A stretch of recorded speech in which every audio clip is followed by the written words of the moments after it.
Salute and thank you, NERDSoul. Oh yeah, lay ill kid at OneYoungsta holding down, bringing that street geek and NERDSoul. Like, comment, subscribe, hit the bell. Let's go, man. We got some NERDSoul gaming, y'all.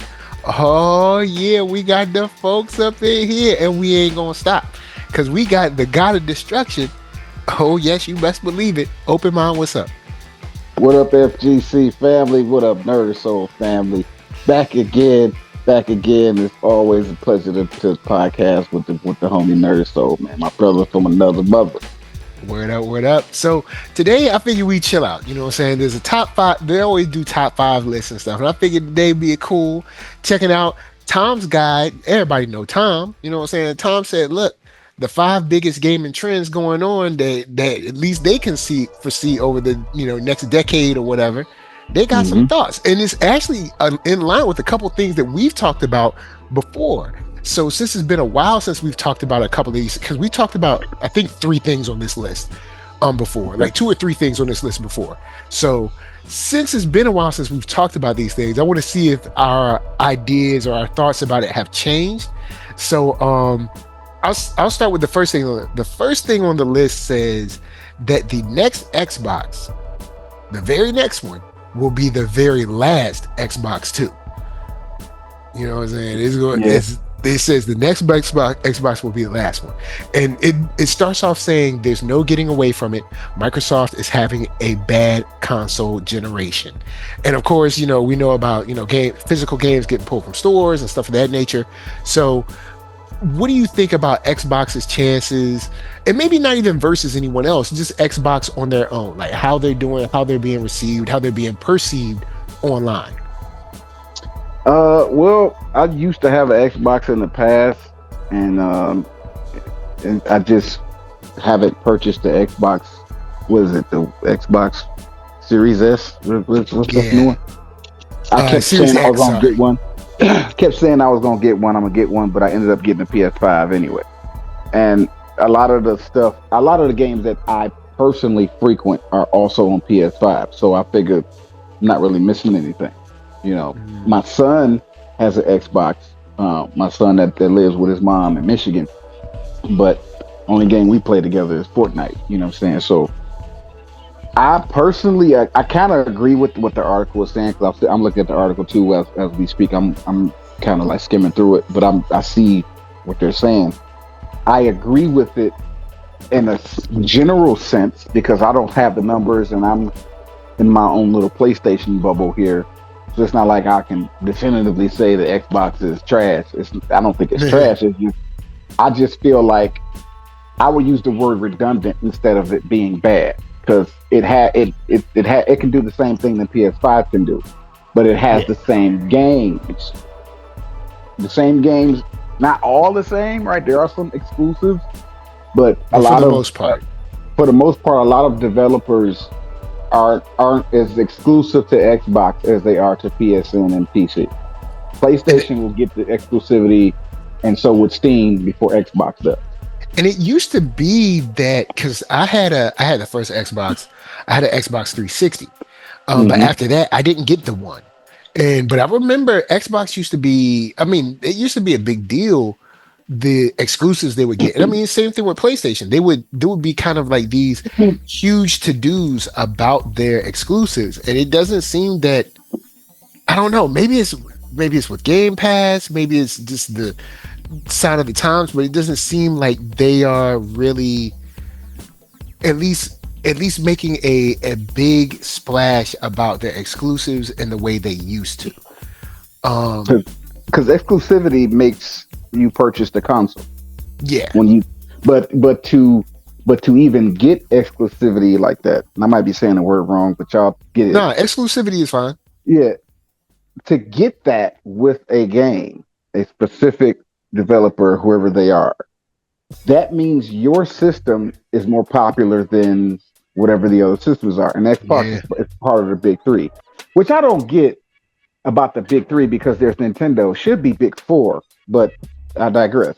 Also since they're being outsold, it says that Sony's PS5 is outselling the Series X 3-1. I mean, and Nintendo has been around long, as old as you and I have been alive. I mean, we both 42. You know, Hmm. Nintendo's been around all of yours and mine's existence. It's the longest And all they make is living games. That's it. console. All they make is consoles. So they They ain't got got no handhelds, other stuff to help.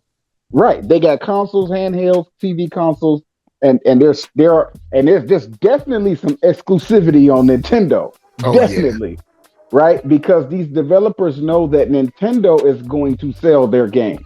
People going true to that. buy a Switch. People going to buy a Wii. Well, it's probably not Wii now. It's what is it now? What's the Because it's the Nintendo? Switch now. Because it was The what? It Switch. was Wii, then Wii U, Then Switch. then Switch. So, I think. which is all you need because the Switch is handheld as well as TV console.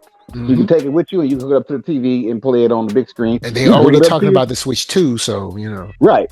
So the Nintendo brand, the brand of Nintendo, whatever it looks like, it survives the era. Right. It's always going on in the background. You know what I'm saying? And it's gonna always sell to that soccer mom, right? That new generation of soccer moms that don't like the violent games, but Nintendo is surviving. I mean, I think the Nintendo console is gonna outlive all of them in Yeah. whatever form or shape it takes 10 years from now, whatever it does. Whatever gaming looks like 10 years from today, 20 years from today, you and I be in our 60s. I'm willing to bet that the Nintendo brand will still be there. And I'm not sure about PlayStation that much.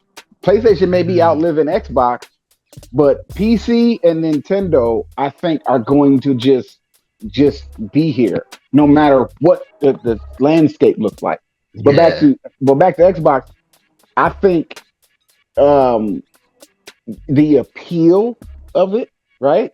When you have all of the games that the developers don't care, they just making their game and they just want to sell their game.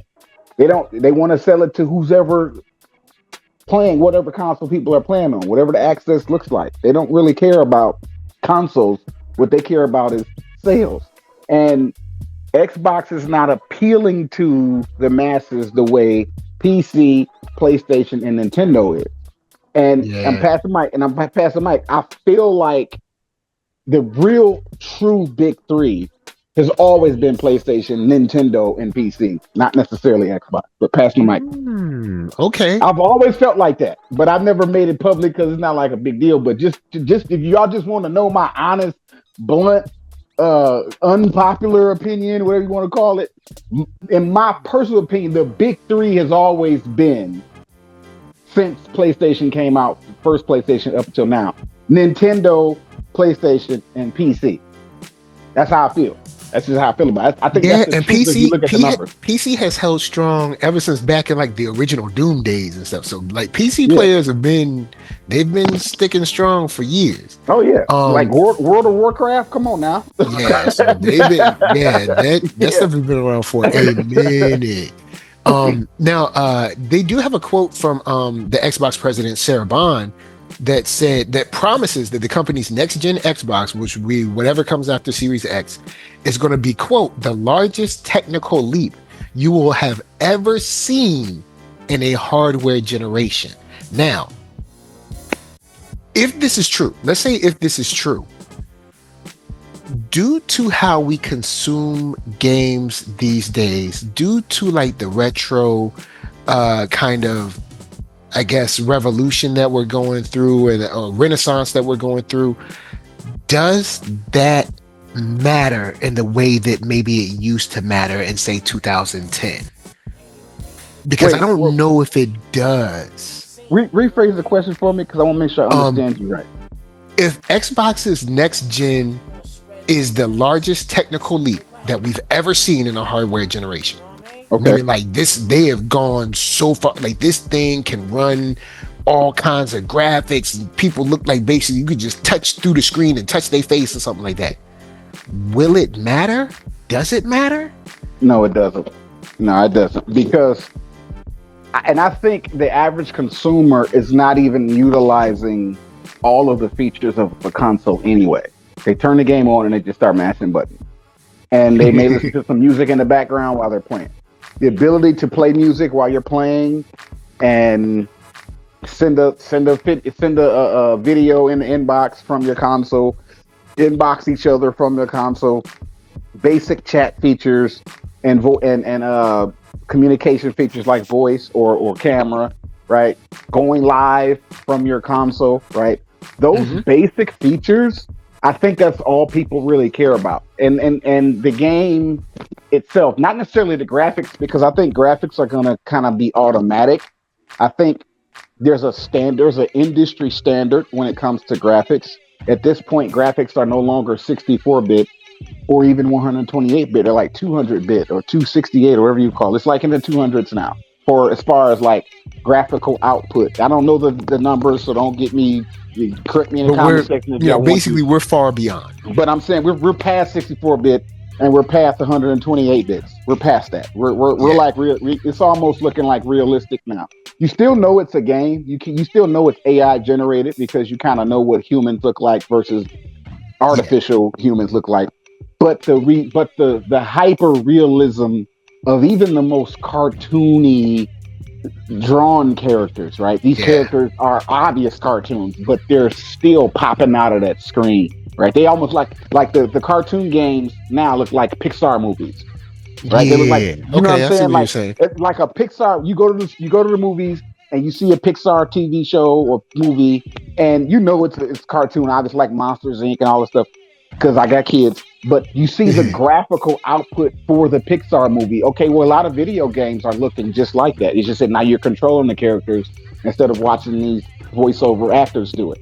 You know, so with that said, the graphical output, I think PlayStation and PC are keeping up with that time. And so is Xbox in a sense. But the console itself, in my opinion, because I don't have one anymore, but I used to have one. I've had the 360. I had the first one. I've had the 360. And I've had the Xbox One. And that's it for me. You know, I didn't get to the Series S yet. But the graphical output is all that they're really doing. The console itself isn't appealing to people. It's just not appealing anymore. And I don't really know what the answer is to say how to appeal. Don't ask me how to appeal. I ain't got the answer, Sway. I'm just going off of what people are spending their money on and what they're comfortable with. And I also know the lazy-minded gamer. I'm a gamer, so I know how lazy our minds are. We want everything at our access. Like I said, back to what I was saying. Basic inboxing ability, sending pictures and videos in that inbox, listening to music while you play your games, and being able to go live while you play your games. As far as what games are available, most games are crossplay. Or if they're not crossplay multiplayer, they're on all of the consoles when they come out. If it's just like Song Wukong, right? The little new game that just came out. Song Wukong just came out like a month ago. Yeah. Oh, and Ghost of Tsushima, right? That's those two games, which are one-player adventure games, are on all three consoles. So it's like you know what I'm saying? So if you have a PC, if you have a PlayStation 5, if you have an Xbox, whatever the popular game, Final Fantasy, these games are available on all the consoles. You know what I'm saying? So it's like, what's the appeal to get an Xbox? If you have a PlayStation, or if you have a PC, what is your incentive to buy the other consoles if the games are available on the console that you're playing? Yeah. And thinking about it, just because, of course, we came up when we did, I'm sure you remember, like 16-bit. This is 16-bit. This is 32 bits. This is 64. And like no one, like even though like I'm sure the largest technical leap is going to be crazy, 4K, 8K, 100, 460 frames per second and stuff, all kinds of wildness, but I don't know if it'll matter. And not to say, because I think we'll get to a point where, actually, I think we're already at the point where the human eye can't really detect. Like, for instance, if you go, look, hey, it's almost November, so we about to be looking at TVs again. They're gonna be like, come get you're gonna get 2 million inches TV for $500 or something. So if you go there, if you look at the 4K and the 8K, I mean, they both look good. I mean, like, yes, you could probably take a microscope and tell the difference, but once you get to 4 and 8K, or maybe 4 to 8K is probably still a jump. I can tell some of the differences, but it has to be a specific scene for me to, like, if you're just sitting on your couch, you know what I'm saying? You can't tell the 4K, difference. 6K, 8K, I don't know. It just looks good. It looks clear. It just looks good. Yeah, it looks crisp. It's not like the jump from 1080p to 4K. And 1080p and 1080i still looks good. Yeah, but once you make the jump from 1080p to 4K is noticeable, but 4K to 8K isn't as noticeable as I think that we expected it to be. And not to say that 8K is, trash. No, 8K looks awesome, but 4K also looks awesome. So that's why I was wondering if a statement like that about the technicality of the hardware is going to matter in a way that will make a difference in sales. Especially like I said with the the retro renaissance, where we're like Turtles, Dimension Shell Shock, or Shredder's Revenge. You have like Streets of Rage. You have the new Dragon had a new what is it? Not Dragon Ball, not Spark and Zero. Spark and Zero is dope though. But you have the Double Dragon, which is, those don't take a lot of graphical capability. Or if you look at stuff like NBA 2K, like what we have now already runs it awesome. So it's like, okay, thank you for the extra stuff, but what we already have is already good. Like it already gets the job done. And like I said, 1080i and 1080p, it still looks good. I don't have a 4K TV, and I'm playing my PlayStation 5, which I'll eventually get a 4K TV because I know I've played the PS5 on a 4K TV before. Like, actually, I do have one, but it's in my wife's room. She has the 4K TV, but I got the old school big screen in the living room, which is still 1080p, 1080i. You know what I'm saying? Because it's bigger than hers, but it's the TV that I bought her a TV. You know what I'm saying? And the one she had broke. She got the fresh, crisp new technology. Yeah. Well, we was moving and my clumsy self, I dropped it and broke it or something. I think I knocked over or something and cracked the screen. So, like a good husband, I went out and bought another TV, and I didn't spend but like $200 on it. She got a 40-inch. I think it's 42 inches. It's a 4K TV. The one I'm using in the living room, where I game at in the living room, is a 48-inch, but it's an older model flat screen. It's a fatback flat screen. Right? It's a flat screen, but it ain't that fat like the old school fatbacks, but it's got some. I thought you were talking about the old school fatbacks. No. You need a whole moving team to get it in. It's got a hump in its back, where hers is completely flat forward and back.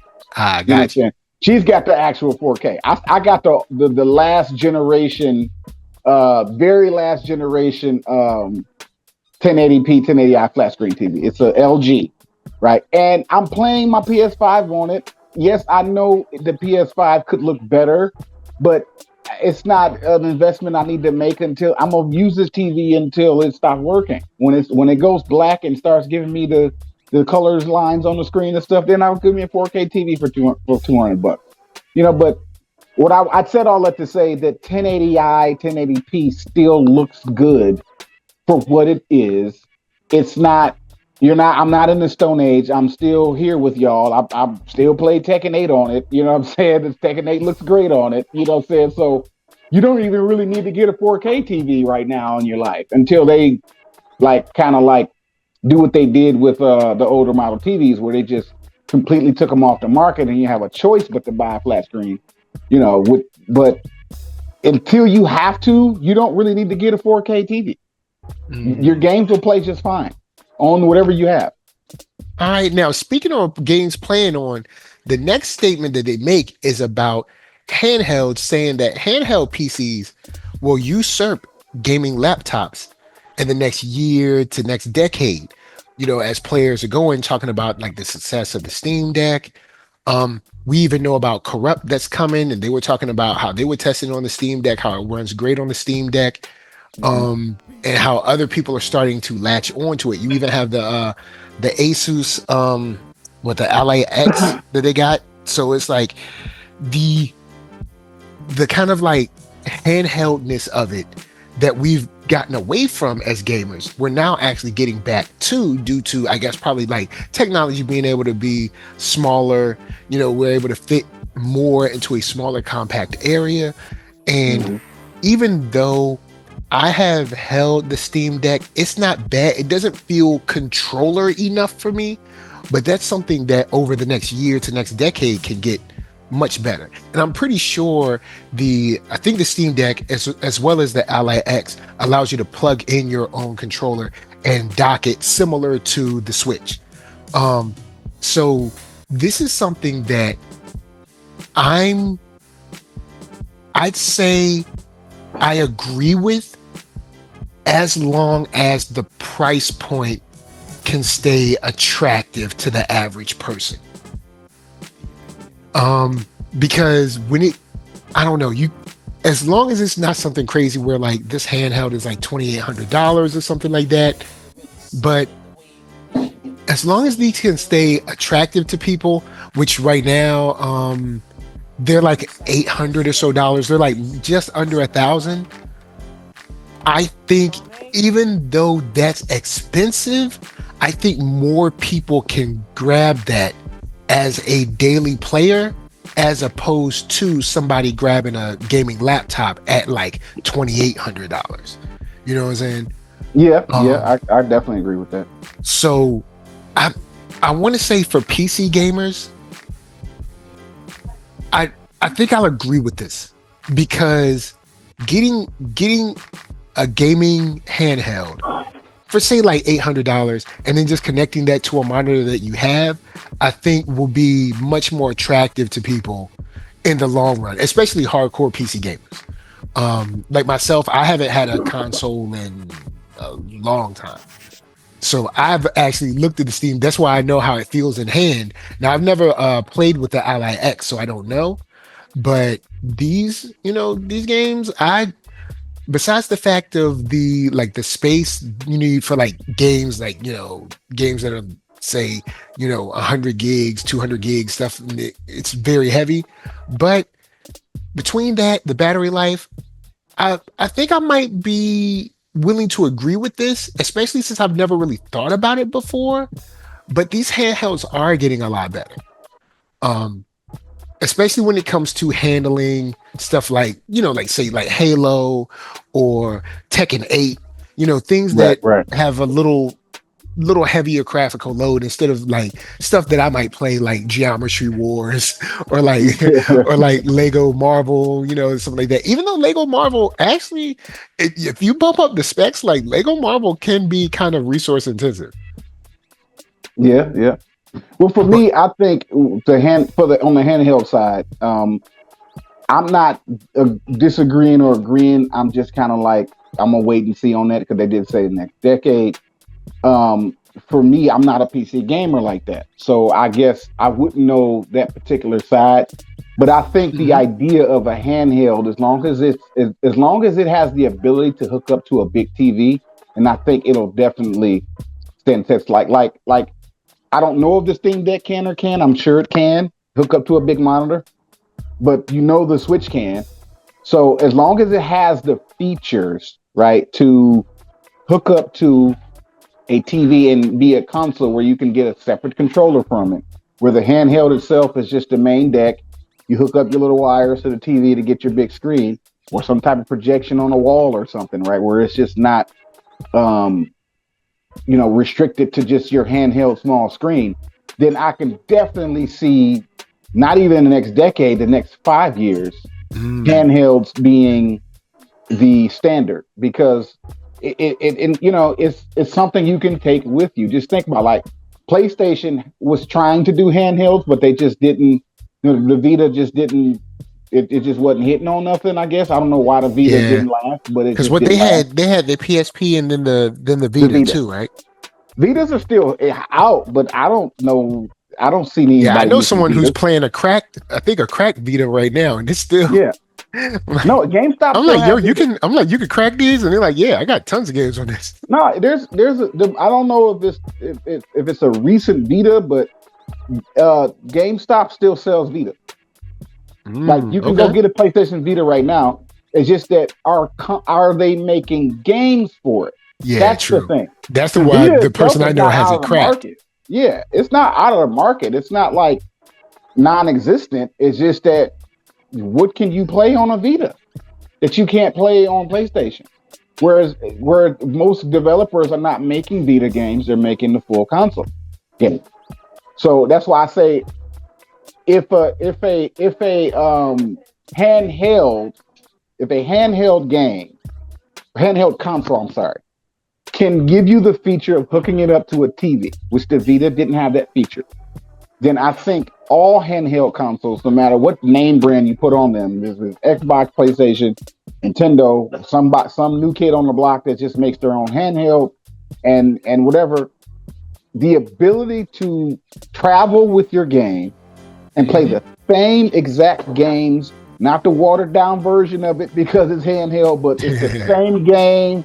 If you just traveling now and you're not at the house, then that definitely will stand the test of time and beat out all consoles because people are moving, people are mobile, people travel. And especially You know, for folks, if you like you said, if you travel, especially for folks, you in that airport and they said that yeah, there's a storm in your connecting city, and now you're gonna be sitting there for 3-4 hours. You know what I'm saying? yeah, yeah, It definitely, because I've been there. I'm sure you've been there too. yeah, They be like, well, we just got delayed because the plane that you're gonna be on is coming from Atlanta, and Atlanta there's storms, so they hmm, grounded all the planes. So you're gonna be here for an extra 2 hours. yeah, That's easy time to be like, okay, well, let me go in and just kick it and play a game or two, watch a couple of videos on YouTube or something like that, and you can do that all with the handheld. So yeah. yeah, But I'm like I said, but especially just that interested. little part about because the PlayStation Vita or the PSP, whatever, it had a watered down version of the game. It was its own separate game. Yeah, you're It right. wasn't where you could play what's on your account at the house. No, no. There's a PlayStation 4, 3, whatever version of the game, and then there's the PSP version. Whereas Nintendo Switch, you buy the game and you play it wherever you are. You play it on the handheld screen, and then the Steam Deck as well. I'm assuming that the Steam Deck can hook up to TVs. I don't have a Steam Deck, but I'm assuming that the Steam Deck, which is so it's just a PC in your hand, can hook up to a TV and give you a big screen. That's just an assumption I'm making because it's PC and PC. Why not? Why wouldn't it be able to? But I know the PSP couldn't do that, and I think that's probably why it didn't stand the test of time because you're basically playing a watered down version of the games that you'd like to play, like Street Fighter 4, for example. Street Fighter 4 was on the PS Vita, and it was very watered down. And then there was the ad hoc, right? Like you can only play it on Wi-Fi. There is no way to hook up a wired connection to it to speed up the internet connection to your opponent. So it's automatic Wi-Fi, where Nintendo Switch is not automatic Wi-Fi. There is a hard wire behind that thing, and you can hook that wire up and get that strong internet speed. So, and this is just me speaking on the article saying that handhelds will take over in 10 years. I say 5 years if they give you the features of hooking up to a TV, one, and two, letting you play the same exact version of the game Yeah, on the big console, where it's not where the developers can just make the game that they're making, whatever it is, and you download it to your handheld, and now you have it wherever you are. You don't have yeah. to make another version of it. And see, that's the awesome thing because they do the Ally X does. They have a docking station, and so does the Steam Deck, where you can go out to your TV, similar to your Switch. Mm-hmm. So I could see someone saying, like, hey, let me go in and get this docking station and let me play this. Then I won't have to, I won't really need a gaming PC anymore because my Steam Deck runs it. So it's basically just having a PC version of a Switch. Yeah. Because I've been on the low, I've been looking at the Steam Deck for a while, and I've been looking at the Asus for a while too. wondering like, should I pull the trigger on this? Maybe the Steam Deck may be a Christmas gift to myself, maybe, next year, something like that, Yeah. or a birthday gift to myself. But yeah, because, having this where I can, basically take this anywhere, or if I'm playing, I can play it, my son can play it, or we can play it together, just throw this on the TV and connect it to the larger TV or to whatever TV we want. Yeah, I've definitely thought about this a couple of times. Word. So I hope the technology gets better and that we could keep going. But most of the stuff already runs on Steam Deck, which is awesome. So I'll throw this one to you because I know this is something that you already do, which is kind of already here. But they say the next gen will be diskless, like not a disc in sight. Which I mean, I guess we kind of already have that with most physical media being dropped. Well, I got a surprising response to that. Right. Okay. So let me pop off real quick. Okay. So yes, I have a PlayStation 5 that doesn't have the disc drive, and I just did that because I was being cheap. I really would have rather had the disc drive. Like if I had if the disc drive PlayStation 5, which that's the only thing I hate about the PS5 is that they actually made a disc drive extra $100. I was just like, I think that was kind of like price gouging. So I honestly disagree with the fact that PlayStation did that. Like, really, the PS5, you gave us all the PlayStation consoles, all of them had a disc drive. But the PS5 comes out and you're going to give us two versions of it. Same graphics, same output, but one has a disc, one doesn't. And take your pick. And it's like literally $120 more just to have a disc. So look, man, that disc drive ain't cheap, baby. Yeah, and so I just felt like, would I have rather have had a PlayStation with a disc drive? Yes. That's just the honest to God truth. Really? Okay. Yeah. If I could have purchased a PS5 because I spent $450 on it, I traded in some stuff. I didn't spend the whole $500 because I went to GameStop and I traded in a lot of old games that I just was never going to play again. And it brought the price down. I got $50 for them games. You know how GameStop gyps you on stuff. Like, you don't get nothing for your games, right? You give them you'll give them 1,000 games and they'll be like, your store credit is $5. Right. So what ended up happening was, it's $500 plus taxes. It was like $530 with the taxes. I had enough games and I brought the price down to $450 out of pocket. And that was a lot of games. They were like $7 a piece. My brother who passed away, rest in peace. I went when we buried him. I gathered up a lot of his old games that he had, PS3, PS4 games. I took his PS4, brought it back with me. You know what I'm saying, for kind of like memory. I have the console, but he passed away. Like he was. I don't mean to sound gloomy and just kind of tell the story here. Yeah. I took a lot of his games. My brother was a gamer like me, not so much fighting games or even online. But my older brother, he was 45 when he passed. He was a hardcore gamer like me, but he played just for pure fun. He didn't care about being online. So he had a library of games. He had about 50-ish PlayStation 4 and 3 games combined. So I got about $4, $5, $7. Nothing. I think I got maybe 4 or 5 of them were worth 15, but all those games added up to enough to bring that price down from $535 to $450. So just to kind of long drawn out story, I paid $450 for my PS5 with no disc, and I felt like, yo, just give me the disc, PlayStation. Like, what's wrong with y'all? So I just wanted to tell that part, like, yes, I don't have a PlayStation 5, don't have a disc drive, but not because that's what I wanted. Not because I want to download, the file instead of the disc. Like, no, I actually want the disc because that's just me. I'm old school like that. Like, but I got what I can afford. I wanted to get to next gen. My PS4 was starting to clunk out anyway, and I didn't want to trade it in and get it repaired. That's like, look, let's just go on to next gen and just stop playing around. So I kind of like settled. I settled for the no disc drive. Not because I'm a fan of it or because like, yeah, man, I don't like this. Nah, I like the disc. I wanted the PlayStation 5 with the disc, but it was just too much. They wanted $600 for that. And I just wasn't finna shell out $600 because I needed to buy Tekken 8 at the time. It was the first game I bought. I bought Tekken 8 with the PS5 back in March this year. That was the very first game I bought for my PS5. PS5 and Tekken 8, not the disc. I just bought I just took the game home, hooked it up, logged into my PSN account, and downloaded Tekken 8 for the $60 that it was.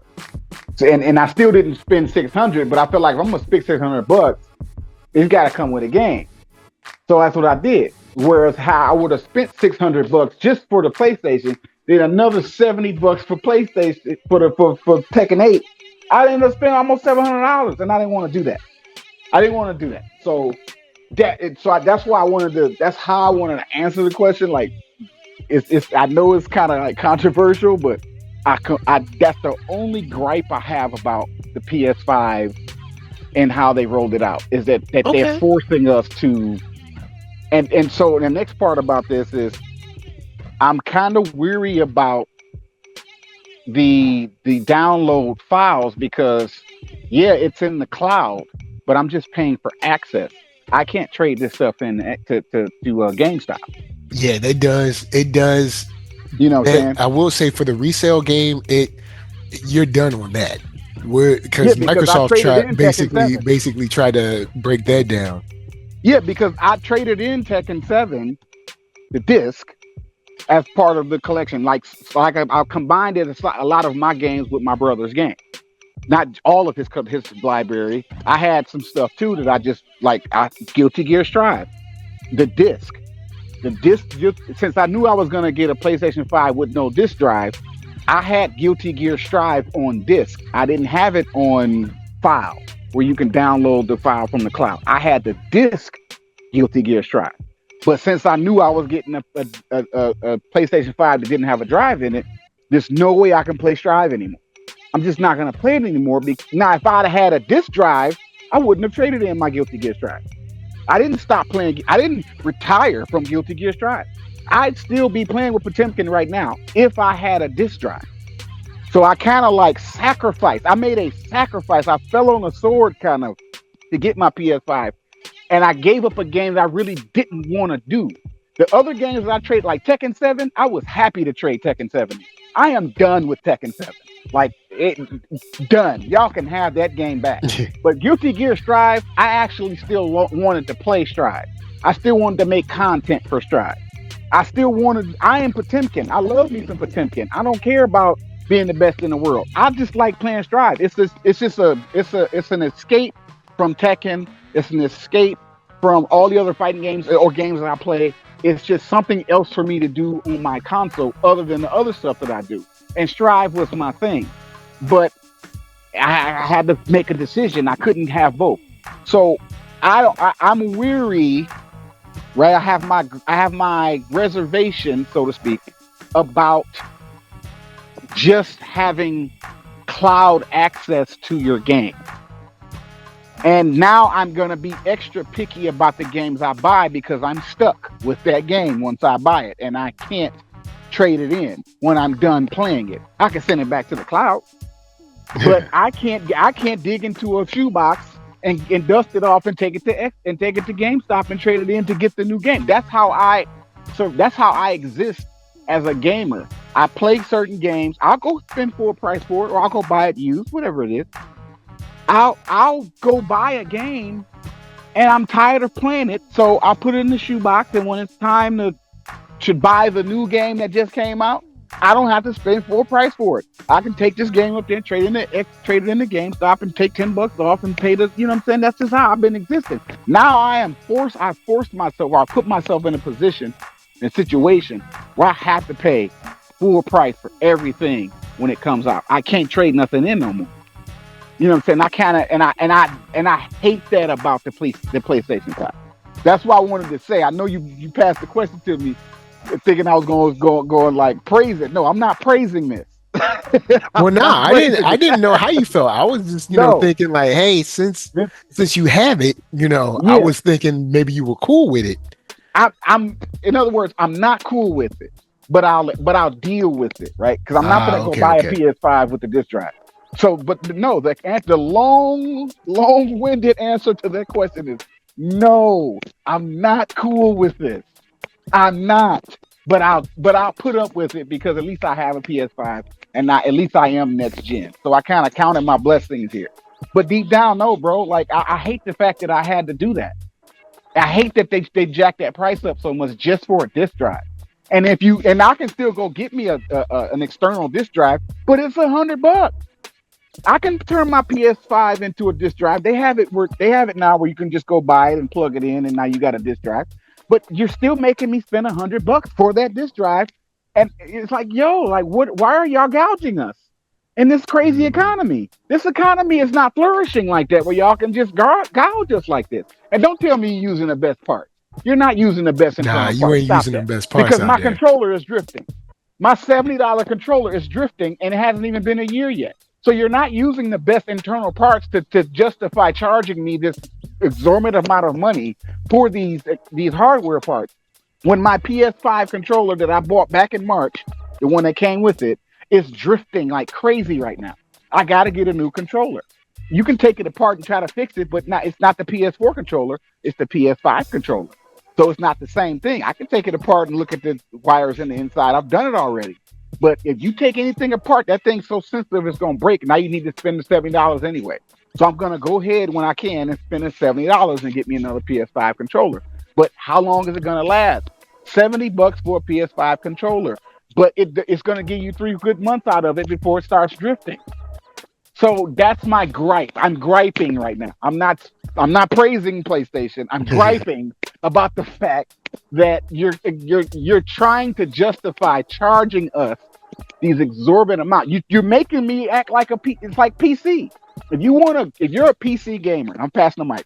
If you're a PC gamer, if you're gonna play PC gaming, you're gonna have to shell out some money. You cannot just have a Yeah. laptop and just buy the game. It's like, hey, I'm PC. No, no, no, no, no. You need I to mean, get a you video can card. if you want to play You some more of the can, simple stuff, but yeah, you can if you want to play technically. like Halo Infinite or Tekken You're not, 8 or any of this stuff, you're gonna have to go big. or even core up. Look what you were struggling with. Yeah, I was Like, struggling on like, Korra. so I'm saying, like, you have to shell out more than the 700 that PlayStation 5 wants you to shell out to have a legitimate PC that's strong, and not even so much as online gaming against opponents, just sitting in your personal space offline gaming. You Yeah, want that game to run. unless you have like a Fry's in your area, even though I know Fry's went bankrupt, so I don't know if they're like, Now it's Micro I Center. don't know. It's not Fry's anymore. It's Micro Center now. Oh, so Micro Center. It's So yeah, not that they bought them out. I'm just saying that's what's in my area, Micro Center. There is no so Fry's. yeah. I ain't seen a Fry's in a while. It's Micro Center now. If you go to like a Fry's or like a Micro Center, they'll build you a computer, or you can buy components to build a computer way cheaper, and they'll have the same parts. Yeah, What you're but really you still paying got to shell out for, the money. what you're paying for, is that Dell logo. Because if you look at the parts separately and just buying them all together, you're like, oh, why is it like an extra $1,000? Like, you paying for that, Dell, you paying for that Asus, you paying for that whatever, that Mac, whatever you pay, that's what you paying for. You paying for them to put it together. But there are places like Fry's or Micro Center, you can go there and they'll build one for you much more, in a much more affordable sense. Because there's a lot of, at least when I was going to Fry's, a lot of people are there are willing to help you. Be like, what size is the cat? What size is your case? And this, that, and third. You need to get this. You should get that. And blah blah blah. So a lot of those people are like really really good at helping you, and they like want to help you. At least the Fry's that I went to. Hopefully y'all had a great experience too. But if not, I apologize. But yeah, usually, if you really want to go for it in a PC setting, you're either going to shell out the money or you're going to have to build it. Because Yeah, you're gonna have to shell it out. I'm even thinking about building something new for myself, because when I play my retro stuff, it's fine. I have no problem. But when I'm trying to play, like, say, Halo Infinite, which I still have, I have, a bunch of games that, take a little more oomph from the computer. Mhm. And I don't want to be So stuttering. Because yeah, I'll you be need good for like 5 minutes, then I'll stutter. Then I'll be good for like 10 minutes, then I'll stutter. Then I'll be good for like 3 minutes, then I'll stutter. I'll be like, no, no, no. I want to be bad boy to be smooth. yeah, you're gonna need a video card. You need a graphics card. You need at least 12 gigabytes of RAM. At Yeah, least. at the very least, before you start At the getting in the very game. least. Before you start getting the game. And that's because the computer itself is using 4 gigabytes just to run Windows Yeah. or So Linux, your whatever you video got. card needs to have memory and hopefully expandable memory, and then you need to have memory on memory on memory in your RAM. Yeah. But You're gonna have to. because If you're even gonna the even the PC thing I'm game. thinking about building right now, I'm starting with like 64 gigs of RAM in mind as far as like the space that I want in there. So like yeah, it's and And now I'm already looking at a video card that already has 12 gigs of RAM on its own before the computer's RAM. So it's and like, now the you reality is this about it. Are people doing that? No. They're just putting the game on their dusty laptops and they're going online and they're facing you in rank mode why and you it's had to say on choppy. their dusty laptop? Oh yeah, I'm gonna say it. It ain't no pun He against said you on their because dusty yeah, laptop. I ain't attacking you by no means because this is not you. You Nah, are I know what you you're are a talking about. content It's creator. bad funny. But I'm saying these dusty. I want to cuss, but this is a PG. This is a PG channel. How I would really say it on my channel. Y'all want to say how I really feel? Follow me on my Yeah, channel, and I go can do go all on the his cussing. channel. He'll let y'all know. But I'm gonna say if they using a dusty laptop that's old and outdated, but it still runs Windows. So hey, it ain't broke, don't fix it. And they'll download Tekken 8 and face you online Man, and then clip you like you trash. Like this is the laggiest match because you got 6 gigabytes of 8 gigabytes of RAM, which is the standard laptop when you go to Micro Center or whatever. It's just gonna come with 6 to 8 gigabytes of RAM in the base thing.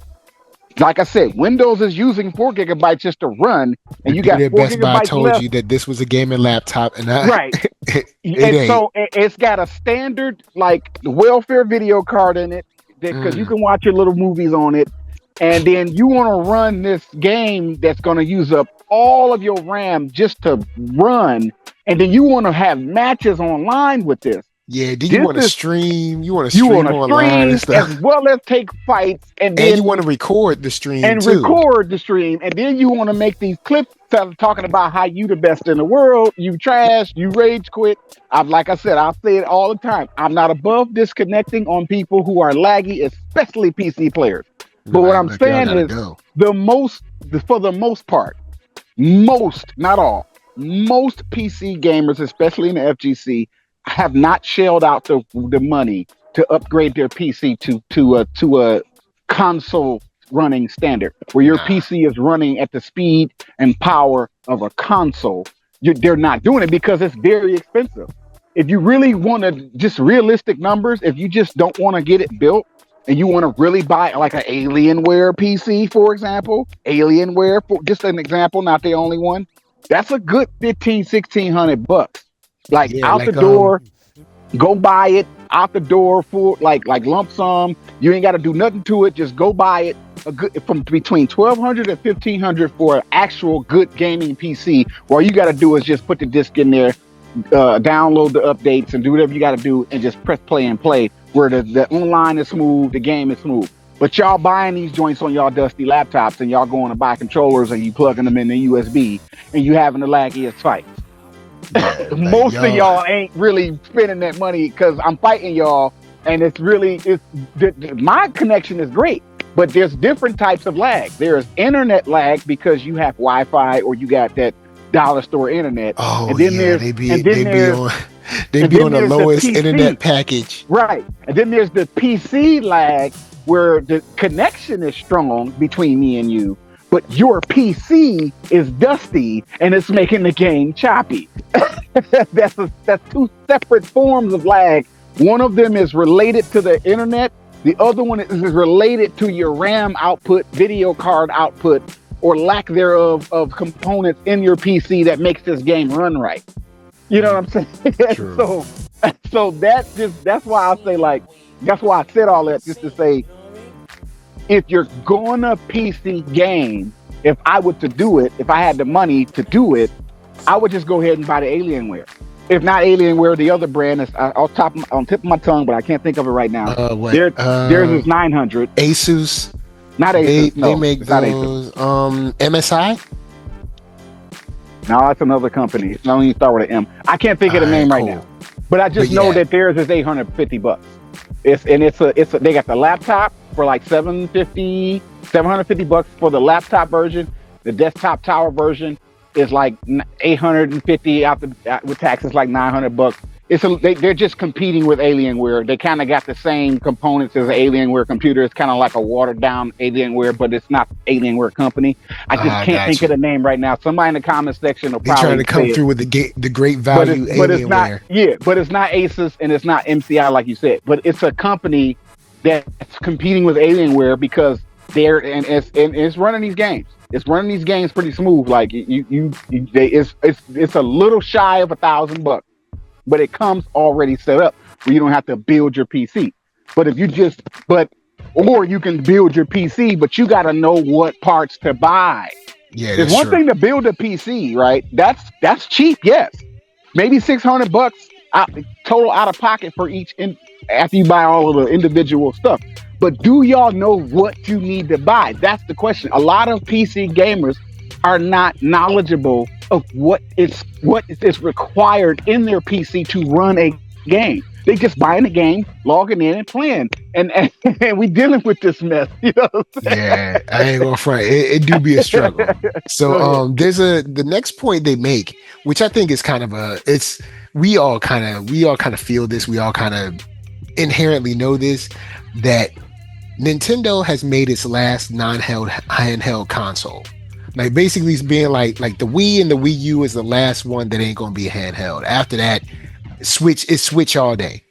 Like now we looking for the Switch 2. And you know, people gonna be on that. I mean, it's already kind of like a hybrid.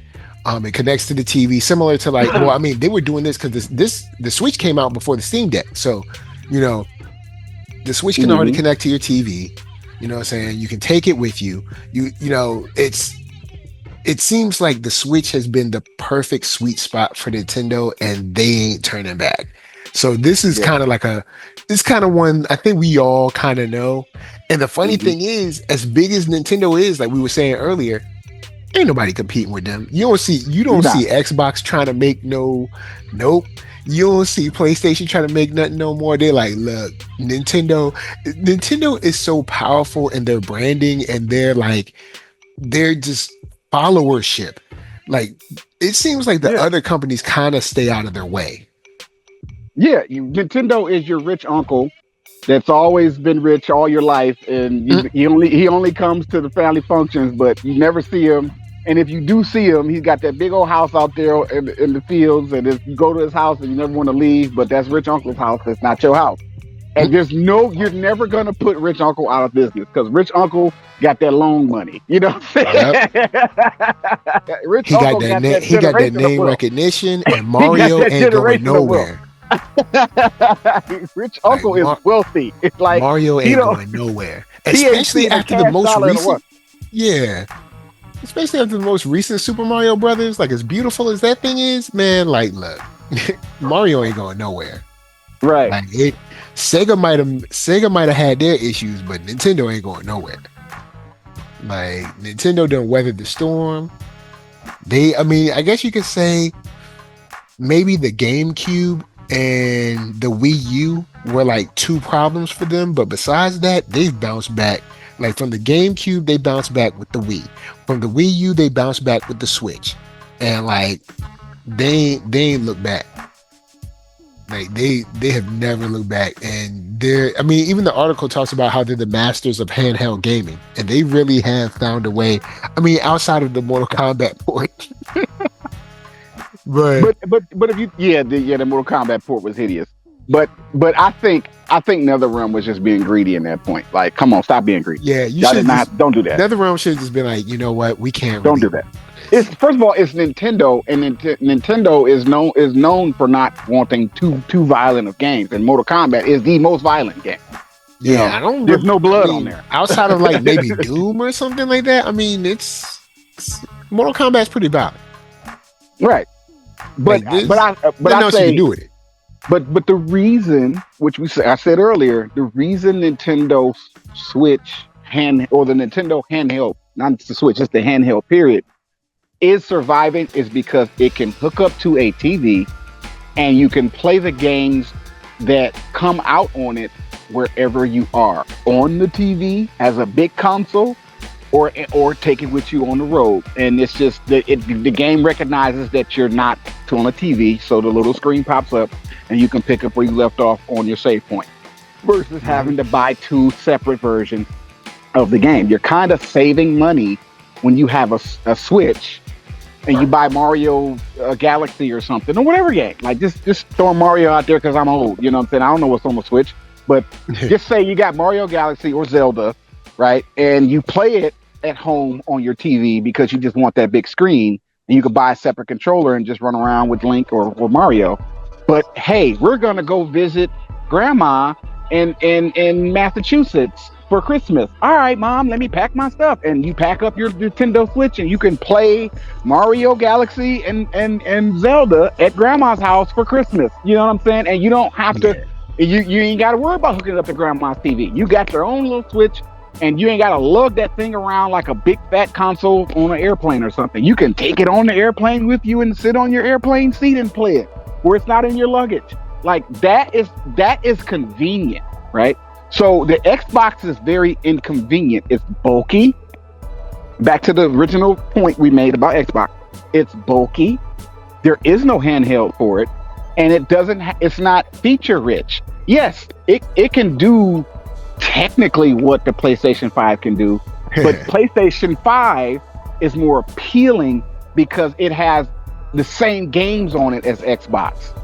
And if PlayStation decides to make another handheld and try one more time because they struck out with the Vita, all they need to do is just put them two features on there. Stop forcing developers to make a separate watered down version so that it'll run on the handheld where the game is it's the same game, but you can't play it on your PlayStation 5. Nope. You have to play it on the Vita or the PSP. You have to, because it's a small little cartridge, versus the Switch, which is one universal console in your hand, or you plug the wires in the back of the TV, plug it in the back of the Switch, set it on the entertainment center, hook your controller up, and sit on your couch and play it. That is how you survive with a handheld. And like I said, I'm assuming, because I don't have one, I'm assuming the Steam Deck can do that, because I see people playing their Steam Decks when they go live on if they're live, they're like, yeah, I'm live, y'all, I'm on Steam, blah blah, I'm on PC. They're PC gamers, but they have Steam Decks, but they're playing on like a big screen TV. So that's why I made the assumption. I'm assuming that it can hook up to a TV. Yeah, they have different decks for Steam Deck makes its own dock, but there's also like third-party docks and stuff for it as well. Right, but there's the ability. So even if it's a separate component that you got to buy, there's a way to hook it up to the TV, and you can play the game that's in the console. Because I'll call a handheld, it's still a console. Yep. You can play the Steam games everywhere you go.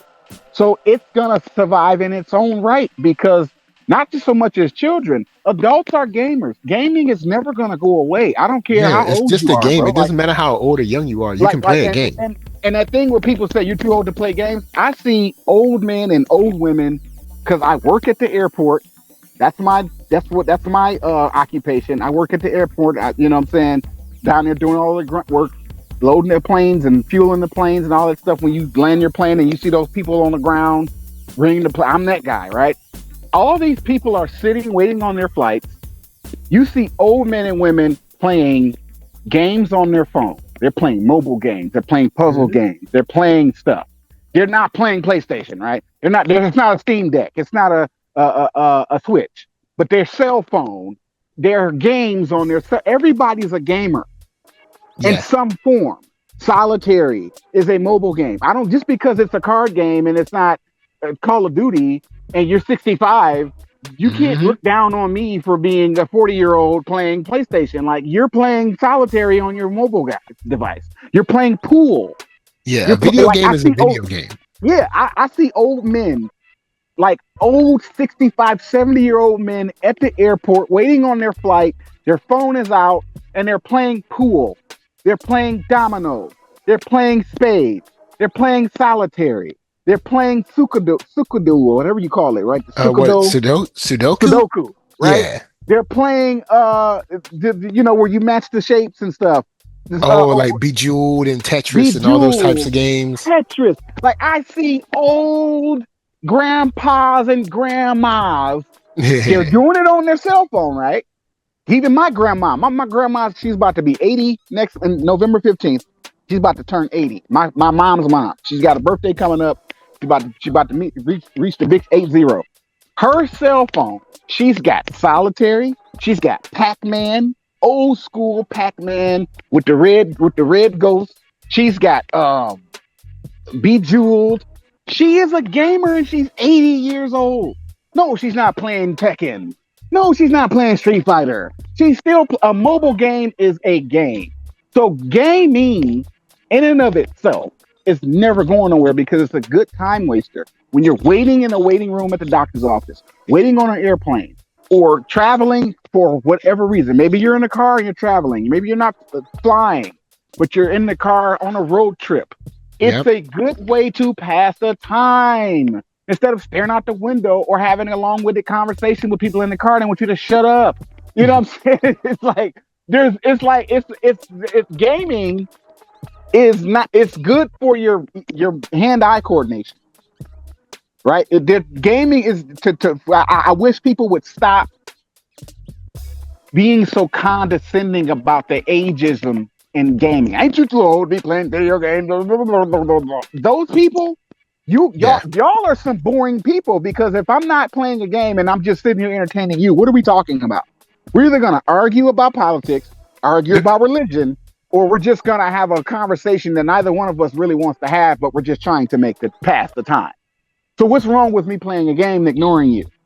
You know what I'm saying? Like, are you going to be my entertainment? As you the person who tells me I'm too old to be playing a game, are you going to entertain me? Because you're probably not. 9 times out of 10, you're probably going to bore me to death. You might not say nothing to you because in public, I'm not a mean person like that. I'll engage you, but in the back of my mind, I'm like, I wish this person would shut up and leave me alone. I'm really not trying to bother people. I'm really trying to stay to myself. But I am a people person and I will talk to people. Even if I don't want to, I still will do it because I'm a people person. But deep down, I don't be wanting to be bothered. I just want people to leave me alone in public. But I got this look on my face that says, hey, come start a conversation with me. I guess I don't know what it is, but I will talk. I'm not going to just shoo people away. I'm not that much of I'm not that kind of person, but gaming kind of keeps people in their place. It kind of keeps everybody in their little corners, in their little spaces. If a conversation sparks, fine. But most people just want to be left alone, left to their own devices. You know, they're just sitting, minding their business, they're calm, and they're doing a mobile game on their phone, whatever that is. So what's the difference between a mobile game and Nintendo Switch or Steam Deck? And I'll honestly take it a step further. Like, also those brain buster games. It's still, so like, even if you're not playing something like Bejeweled, if you're playing those little quiz games, still a game. Still playing those little quiz games, like about movies or TV shows or history or whatever it is. It's a video game. It's a video and it's a game. Yeah. Now, I mean, I guess if you're doing crosswords, puzzles in the newspaper, that's different. But even that's still a brain teasser game. But it's a game. But it's not a video game. So I guess I'll give you that. But I mean, you're still playing a game. So yeah, I guess I'll end it on this, because the last one they cover is the AI saying AI will make 8K console gaming a reality. I'm gonna table that one. Here's why. I'll say I think AI is dope. I don't think I've seen enough to really say for sure I mean, I know we're talking about the next, say, year to 5 to decade. So I want to say possibly yes, but I don't know. I don't really know if we know where AI is going to go.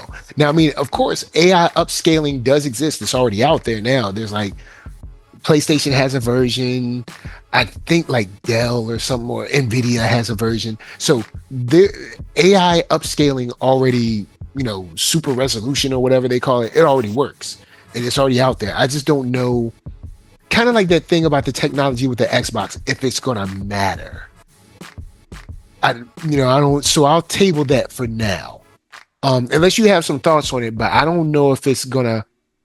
I don't know if it's gonna matter like that, because I don't know if there'll be that many 8K monitors and TVs out there like that. But I mean, maybe so. But I'll toss that to you. Or do you want to just table that too? Because I don't know if it really matter like that.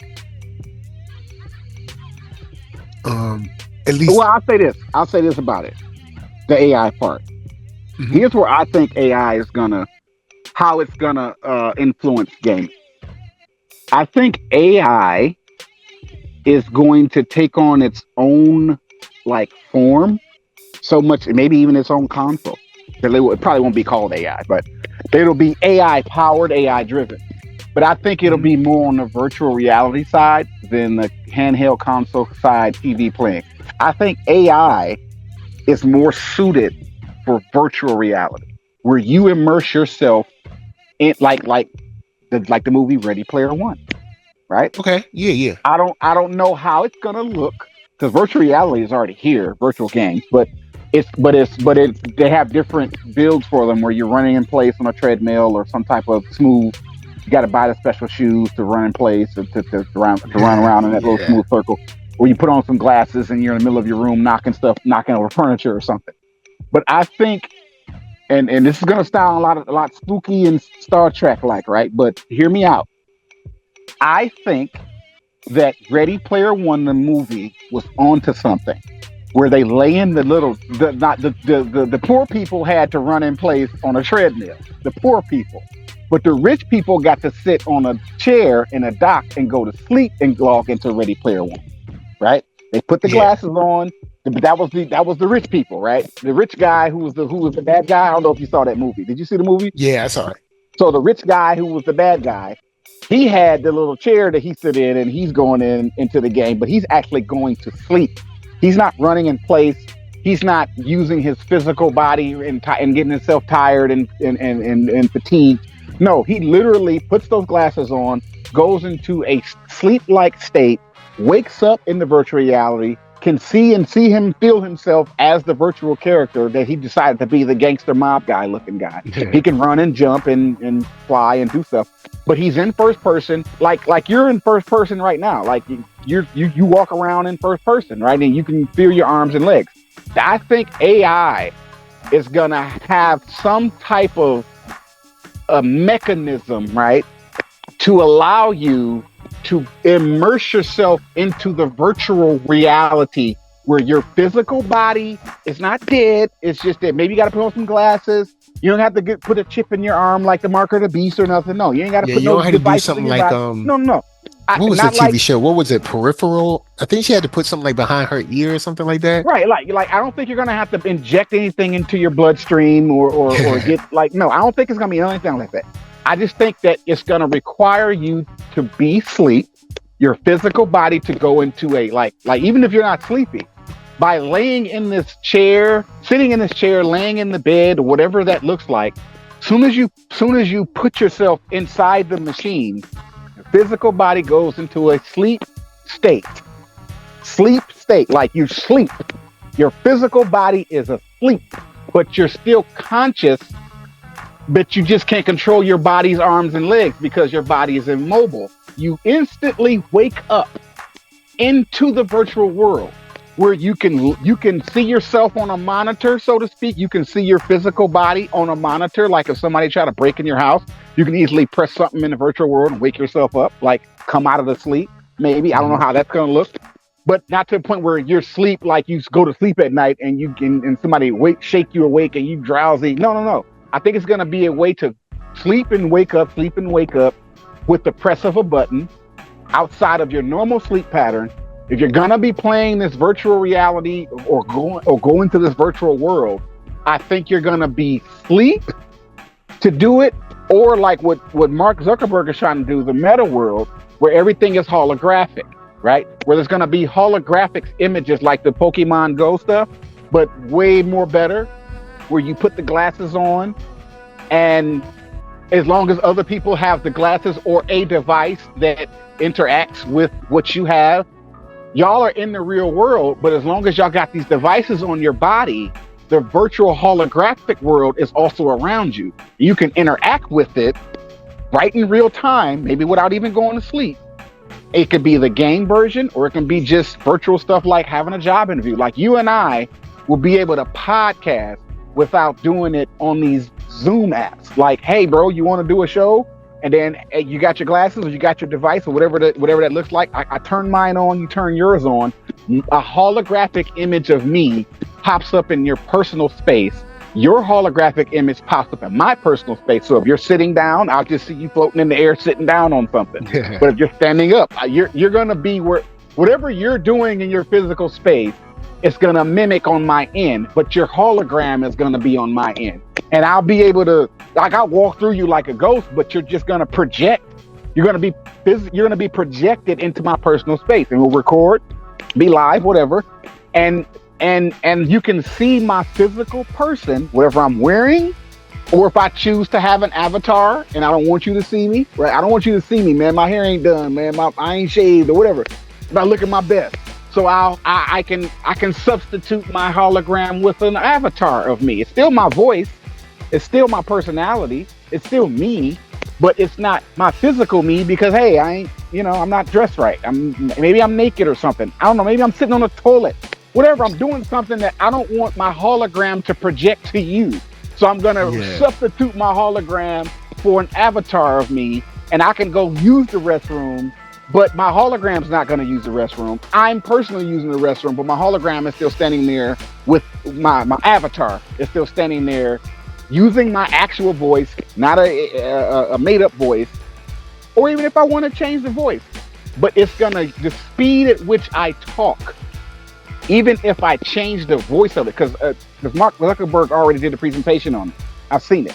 Mark Zuckerberg did a TED Talk about his new Meta glasses, and he just did the demonstrations. You can change the voice, of course, and make it a different voice, but the speed at which you speak words, those words are coming out of the mouth of that hologram, even if it's not your actual voice, if you just want to disguise your voice. Yeah.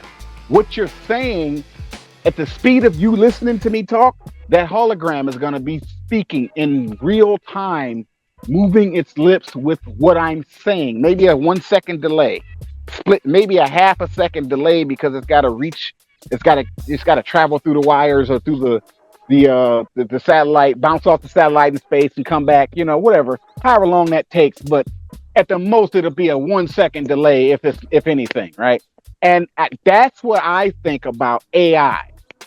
AI in and of itself, because of Mark Zuckerberg's TED Talk and other tech people who've done their versions of AI that's competing with Mark Zuckerberg.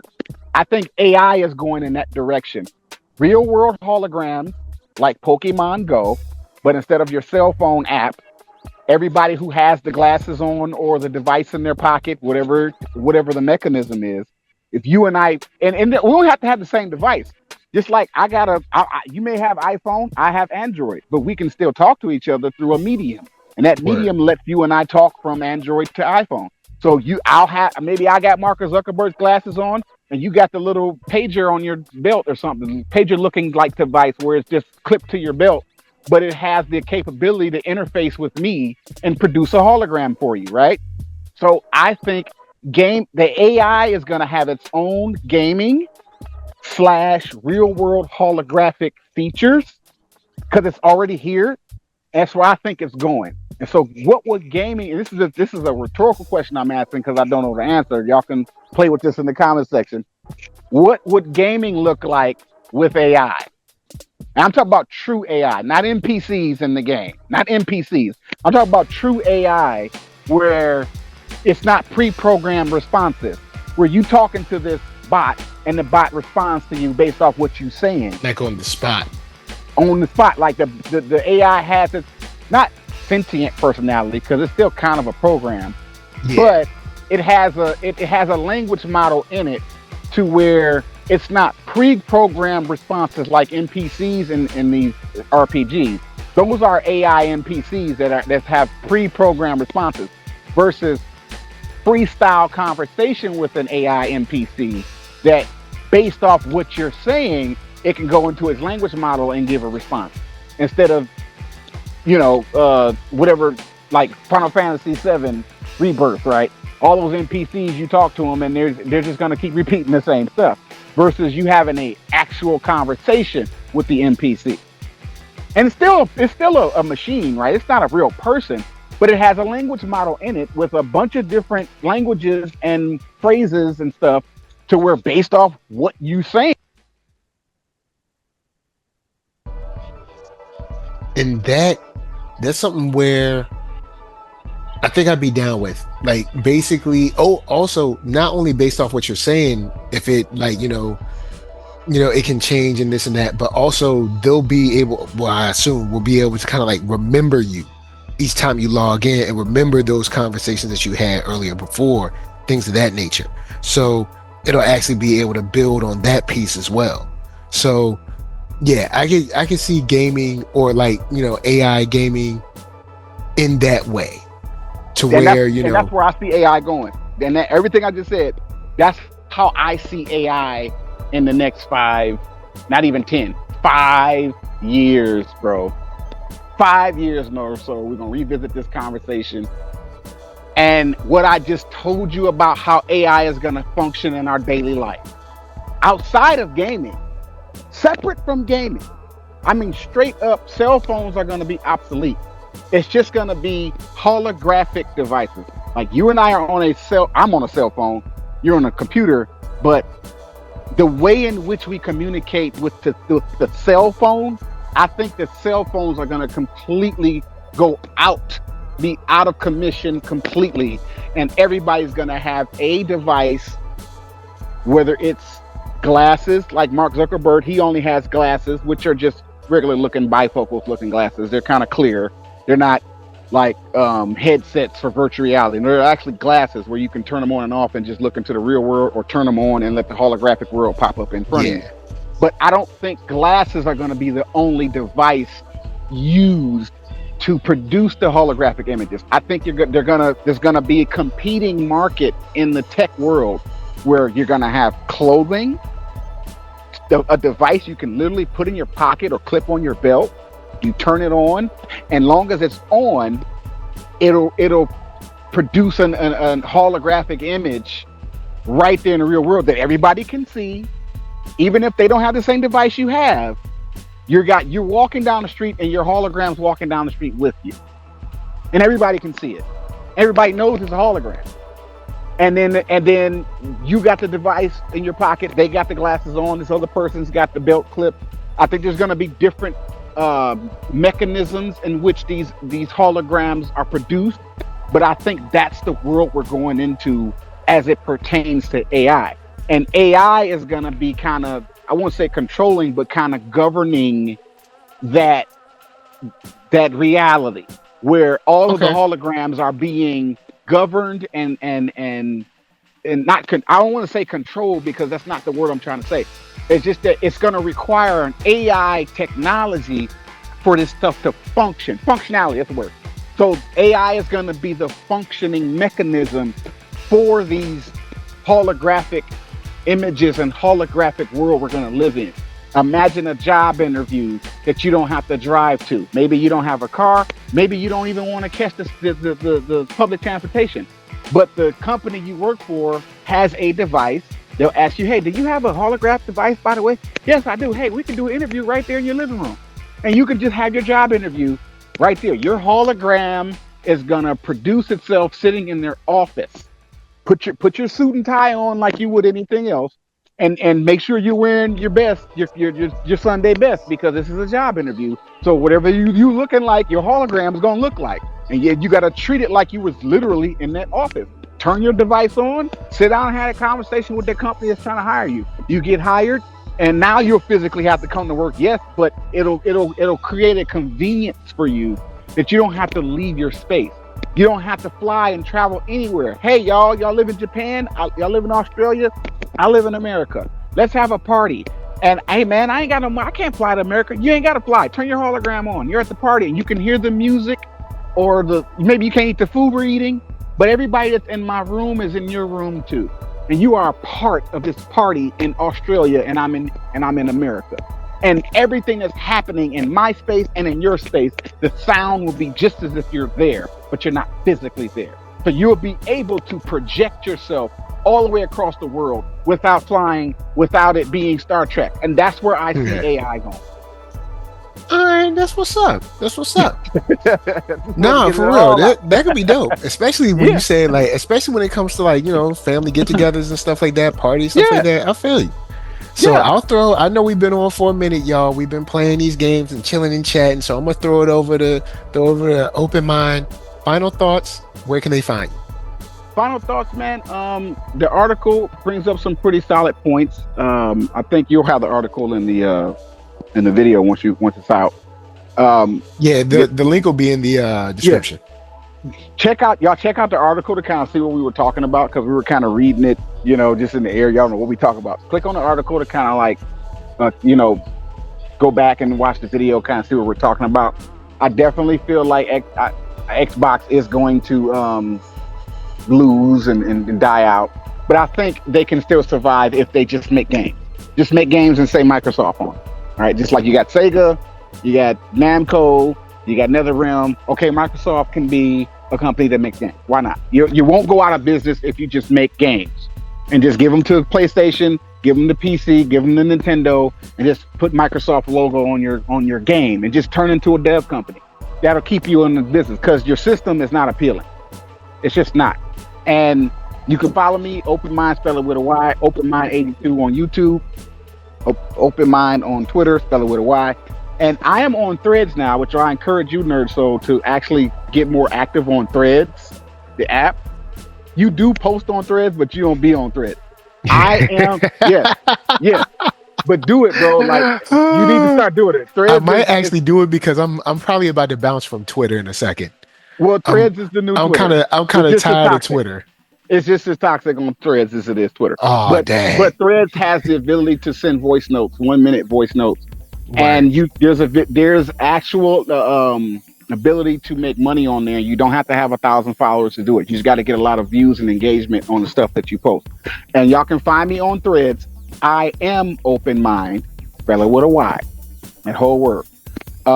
I'm gonna be on Threads more than I'm on Twitter, but you can post the same type of content you post on Twitter as you do on Threads. Like when I post my gaming videos on Twitter, I can do that on Threads. And I'm with you, nerd. So I may not deactivate Twitter, but I'm probably not gonna be as active on Twitter as much, because Threads is I'm a social butterfly. You know what I'm saying? I like to socialize. I like to crack jokes. I like to roast. I just like to engage with the people, good, bad, or indifferent. I'd rather good, more positive. But I do find myself in these toxic exchanges, and sometimes it's just funny, man. It's like, I'm not mad about it. It's just funny to have these exchanges, man. And just that. Those are my social media apps. I haven't been doing my fantasy sports lately because I've been working so much, but I'm going to start putting out some more fantasy sports content. We still got more football left to play. If you play fantasy sports, DraftKings, Prize Picks, FanDuel, if you're into that kind of stuff, check out my YouTube page, Open Mind 82, spell it with a Y, and I'll be putting out a fantasy sports video every week to cover Sunday football for y'all.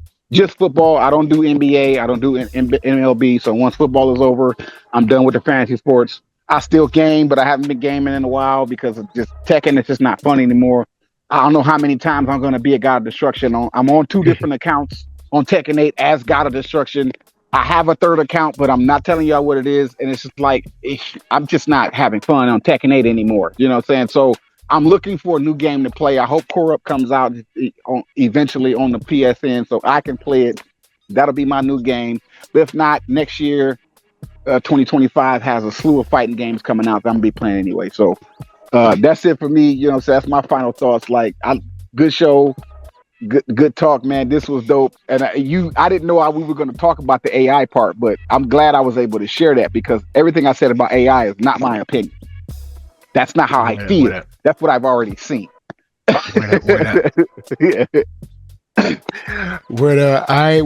For me, final thoughts. I am excited for what we have coming. I know we have some, some gaming culture issues going on. I mean, it's kind of like it's just a microcosm of the issues that our society has going on. But I am happy that, it seems that there are new gamers coming in and we're expanding the way we play. Now, outside of that, I know it gets rough, but we are getting, there's more indie devs out there. Like, you have like Super Ubie Island that's made by a black man. You got Corrupt made by a black man. You have Thunder Ray, which is a real dope game. It's got like a Mike Tyson's Punch Out kind of vibe to it. Like, there's a lot of indie games that are out there that are dope. Then of course, for our fighting game community, we got tons of stuff coming.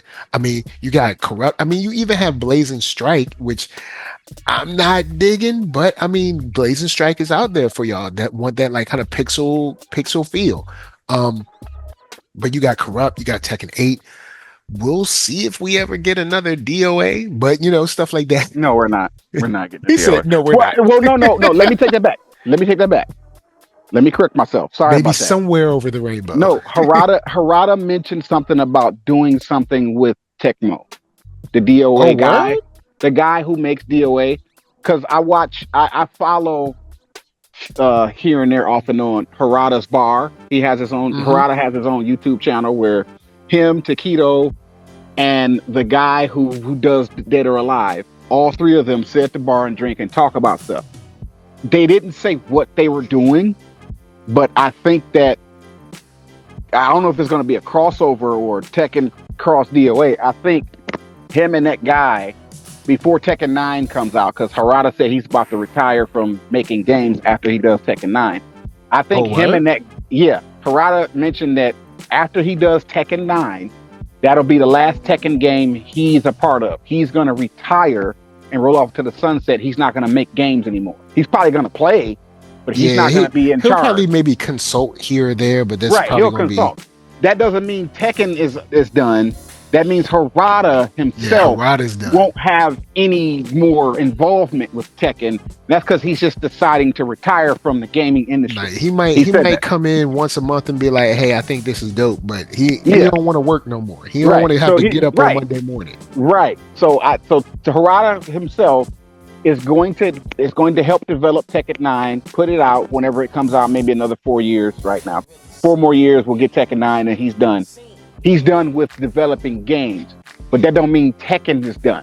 It's just that Tekken 10, which I'll be an old man then, Tekken 10 will not have Harada involvement. So, whatever is that going to look like. But him and the guy who does DOA, they're working on something.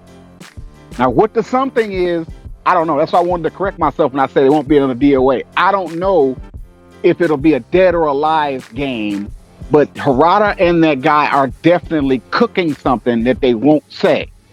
They just said that there's something going on. It's a video game. Whether it's fighting game or RPG, don't know. But the guy who made Dead or Alive sits in Harada's bar on his podcast, and they sit up there and talk, and they've already made the announcement. It's all in Japanese, so you got to read the captions and stuff. They're speaking Japanese through the whole podcast, so you got to put your captions on your YouTube to even watch it. But they're doing something. Harada and that guy, I don't know his name, they're specifically doing something together. Joint a DOA Tekken game could be a cool game. I don't know what it is, man. I don't even know if it's going to be DOA or Tekken. I just know that. But no, I'm Harada just speculating. If it was, that would be cool. I don't know what it's going to be, but it's going to be something. And so that's why I wanted to kind of like self-correct because I said it ain't gonna be no more DOA. I'm like, nah, let me shut up because I don't know really Just in what they're case. doing. I don't know what they're doing. I just know When they're I had doing Dreamcast, something. man, that DOA was the realness, man. Yeah. I So used to y'all love can playing speculate. Y'all can play with the thoughts in your head. What it's going to be, what it's going to look like. If it's going to be a fighting game, a shooting game, adventure game, RPG. I have no idea. I just know Harada and the guy who made DOA are going to do something before Harada retires from gaming completely because he Harada mentioned his retirement on Harada's bar before he went public with it. So that guy said, "Hey man, you got to do something with me before you retire." He's like, "Yeah, we'll do something." That's all they said. They didn't say what they were doing, but there is a confirmation that him and that guy are going to do a joint game venture. Now, what that game is, who knows?